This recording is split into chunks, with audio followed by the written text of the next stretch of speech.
안녕하세요. 궁금한 내용만 쏙쏙 반드시 알아야 할 노무관리 상식이란 주제로 오늘 강의를 하게 된 박상민 노무사입니다. 저는 노무법인 청록이라는 곳에서 대표로 지금 활동을 하고 있고요. 제가 그동안 현업에 있으면서 가장 많이 질문받고 그리고 많이도 좀 궁금해 하셨던 부분들을 저희가 모아서 이번에 교재 그리고 교환에 담아 놓았으니까요. 잘 들어주시면 앞으로 그 사업하시는데 그리고 여러 가지 인사농 활동하시는데 큰 도움이 되실 거라 확신합니다. 네, 강의 시작하도록 하겠습니다. 먼저 첫 번째 직원 채용입니다. 페이지로는 저희 교재론 11페이지입니다. 네, 땡땡 가지고 차별하지 마세요. 네, 이미 눈치 채셨겠지만 직원 채용, 모집 공고를 하는 과정에서 뭐를 가지고 차별을 좀 많이 할까? 첫 번째는 그 부분이고요. 두 번째는 만약에 차별을 한다면 그것들이 법적으로 문제가 되는가? 만약에 문제가 된다면 예외는 없는가? 그런 것들을 좀 살펴보실 필요가 있을 것 같은데요. 일반적으로 저희가 모집 공고를 하는 과정에서 어떤 차별을 많이 할까요? 일반적으로 뭐 성별을 이유로 차별하는 경우도 있을 것이고 또는 나이 혹은 학벌 더 나아가서는 뭐 출신 지역, 뭐 종교 이런 것들을 이유로 차별을 많이 하실 수도 있을 것 같은데요. 실제 저희 그 노동관계 법령을 보시면 여러 가지 그 법률에서 차별을 금지하고 있습니다. 보시면 또 성별, 그리고 신앙, 연령, 신체적 조건 이건 뭐 외모나 키 이런 것들을 말씀드리는 거고요. 그리고 뭐 사회적 신분이라고 하면은 뭐 정규직, 계약직 이런 것들 이유로 차별할 수도 있고 출신 지역, 학력, 학교 뭐 이런 것들로 차별을 많이 하게 되고요.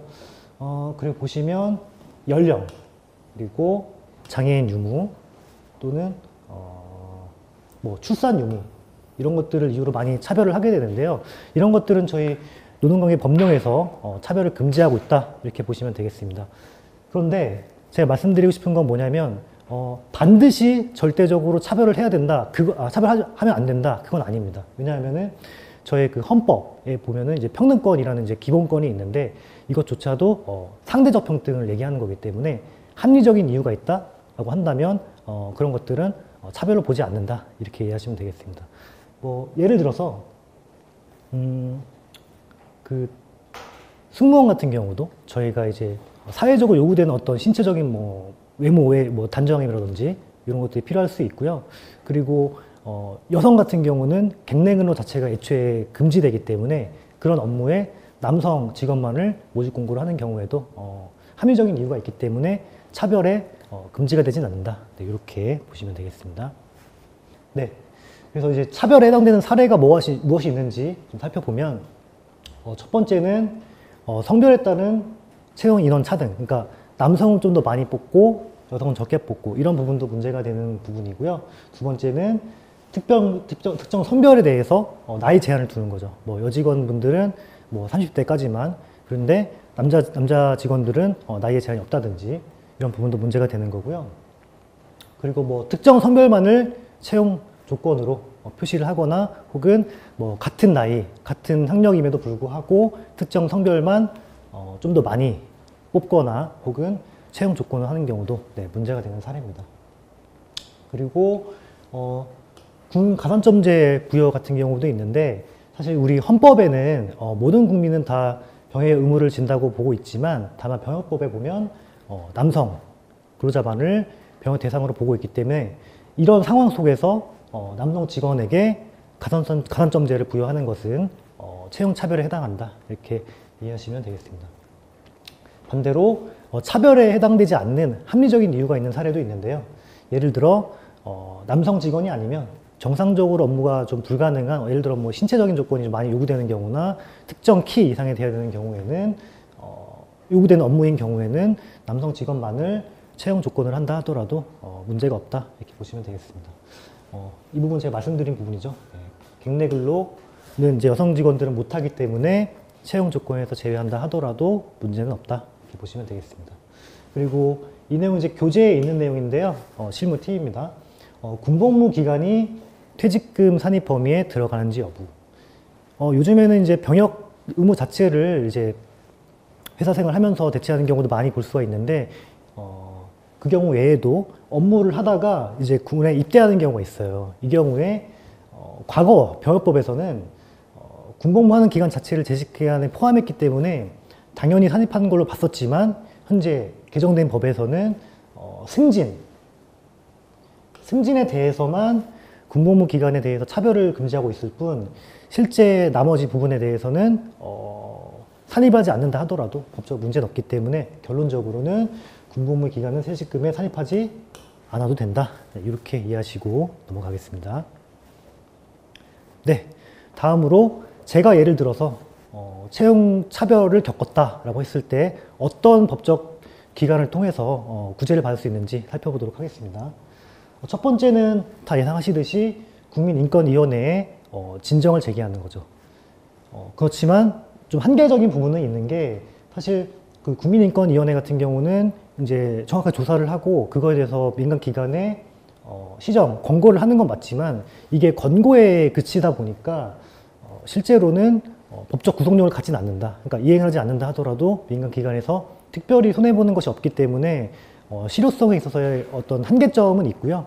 그렇다 보니까 일반적으로는 고용노동부를 통해서 많이 구제를 받게 됩니다. 그래서 만약에 제가 불합리한 이유로 차별을 받았다라고 한다면 고용노동부의 채용절차법 위반으로 신고를 하게 되면 그 조사 결과 사업주는 처벌을 받게 될 수도 있다. 이렇게 이해하시면 되겠습니다. 그리고 고용평등 상담실이라는 게 있는데, 여기는 이제 고용노동부에 방문을 하면 그 안에 이제 보통 포함되어 있어요. 그래서 보시면 권리 구제라기보다는 좀 상담을 받는 그렇게 이해하시면 되겠습니다.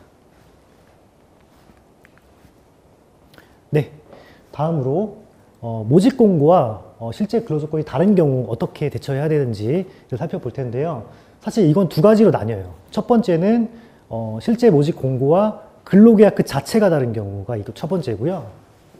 그리고 두 번째는 실제 모집 공고와 근로계약서 자체는 똑같은데 다만 근무를 하다 보니 그 환경 자체가 다르다. 네, 이게 두 번째죠. 두 가지로 나눠볼 수 있겠는데, 첫 번째, 애초에 그 사업주가 그 모집 공고를 낸 것과 근로계약서 자체가, 근로계약 내용 자체가 다르다면 즉시 이거는 채용절차법 위반으로 보기 때문에 즉시 처벌되는 대상입니다. 네, 이렇게 이해하시면 되겠고요. 두 번째는 근로계약 자체는 똑같지만 실제 근무 환경이 달랐을 때, 예를 들면 근로계약서에는 모집 공고도 그렇고 근로계약서에는 근무 시간이 9시부터 6시까지 되어 있는데 실제 근무하는 시간은 뭐 8시가 넘는다. 그리고 그런 것들에 대해서 동의를 받은 적이 없다.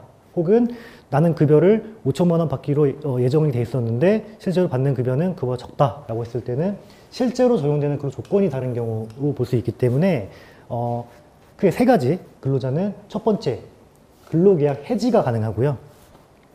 이 부분과 관련해서 뭐 근로계약 해제가 당연히 되는 거 아니야? 하실 수 있겠지만 이 민법상으로는 근로자를 하더라도 그만두기 한 달 전에 미리 퇴직 예고를 하게 되어 있고요. 만약에 사업주가 즉시 그 사직을 수리하면 상관은 없지만 수리하지 않는다면 한 달 뒤에 효력이 발생을 합니다. 그렇지만 이 경우에는 즉시 해제가 가능하다 이렇게 볼 수 있고요.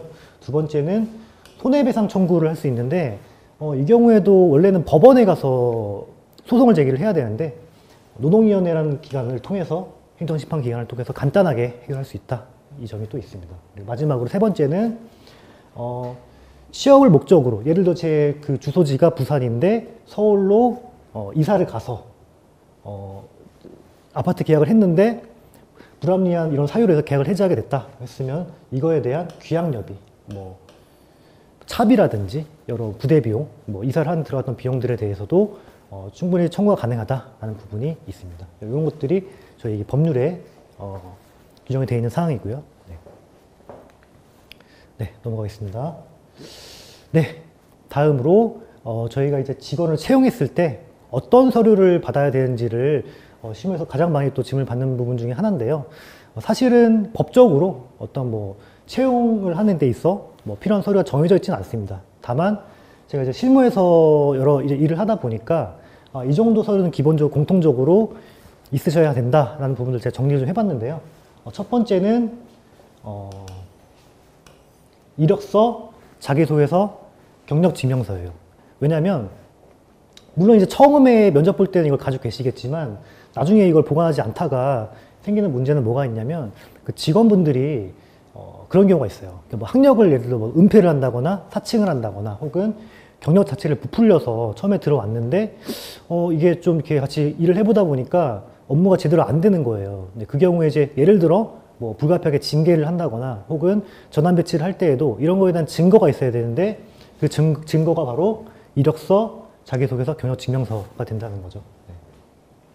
다음으로는 주민등록 등본이 있는데 이거는 저희가 사대보험 신고를 할 때 주민등록번호를 필요로 합니다. 그렇기 때문에 받아 놓으시는 게 좋고요. 그리고 가족관계 증명서는 왜 필요하냐? 저희가 그 건강보험 피부양자 등재를 할 때 그 가족관계 그리고 가족에 대한 주민등록 번호까지 알아야 됩니다. 그렇기 때문에 예를 들어 직원이 건강보험에 대한 피부양 등재를 원한다라고 하면 가족관계 증명서까지 받아야 되겠죠. 그리고 넘어가서 직무와 관련된 자격증. 저희 같은 경우도 이제 노무사기 때문에 어디 노무법인을 취업할 때는 노무사 자격증을 제출하듯이 예를 들어 운전 관련 종사자라고 하면은 운전면허증을 제출받도록 이런 것들은 반드시 필요하겠죠. 네. 다음으로 추가 서류입니다. 예를 들어 우리 회사가 정말 뭐 군사 기밀이나 혹은 여러 가지 IT 혹은 비밀 유지가 필요한 업무에 사업을 하고 있다라고 한다면 이 직원들이 근무를 할 때는 다행인데 퇴사를 하게 되면서 어떤 이 비밀을 유출할 소지가 좀 있어요. 이런 경우에는 법적으로 좀 그런 비밀을 유지할 수 있도록 비밀 유지 서약서라든지 혹은 경쟁업체에 일정 기간 동안 취업하지 못하게 하는 비밀 유지 경영금지 서약서를 작성하시면 법적으로 도움이 된다는 부분도 말씀을 드립니다. 이건 실무 팁인데요. 이런 경우도 굉장히 많이 질문받아요. 우리 퇴직한 근로자가 사실 근무할 때 좀 말썽을 많이 부렸어요. 그래가지고 사실 이렇게 좋은 관계는 아닌데 갑자기 찾아와가지고 사장님 저 경력증명서랑 원천징수 영수증 떼주세요 라고 했을 때 반드시 떼줘야 되냐? 많은 질문을 받거든요. 근데 우리 근로기준법에는 사용증명서라는 개념을 통해서 근로자가 요구하면 반드시 해줘야 된다라고 명시가 되어 있기 때문에 또한 근로자가 요구한 사항만을 적어야 돼요. 그래서 예를 들어 이 직원이 뭐 근무 태도가 불성실했느니 이런 것들을 적을 수는 없다. 반드시 요구하는 사항만 즉시 발급해 줘야 된다. 라는 부분도 말씀을 드립니다. 네, 그리고 노무 상식인데요. 예를 들어 신규로 채용하는 그 직원이 어떤 혐의로 수사를 받았는지에 대한 관한 자료가 수사 경력 자료고요. 그리고 이 수사 조회 결과 어떤 혐의가 인정됐다라고 한다면 이것이 범죄 경력 조회라고 할 수 있는데 이 두 가지를 우리가 민간 기업에서 조회를 할 수 있느냐 이런 것도 문제가 되는데요. 사실 저희 법적으로는 이런 것들을 조회할 만한 공공기관만 그 주체로 한정이 돼요. 그렇기 때문에 민간 기관은 이에 해당되지 않는다라는 부분도 제가 말씀을 드립니다. 여기까지 설명드리고요. 다음 시간에는 근로계약서 작성법에 대해서 설명드리도록 하겠습니다. 감사합니다.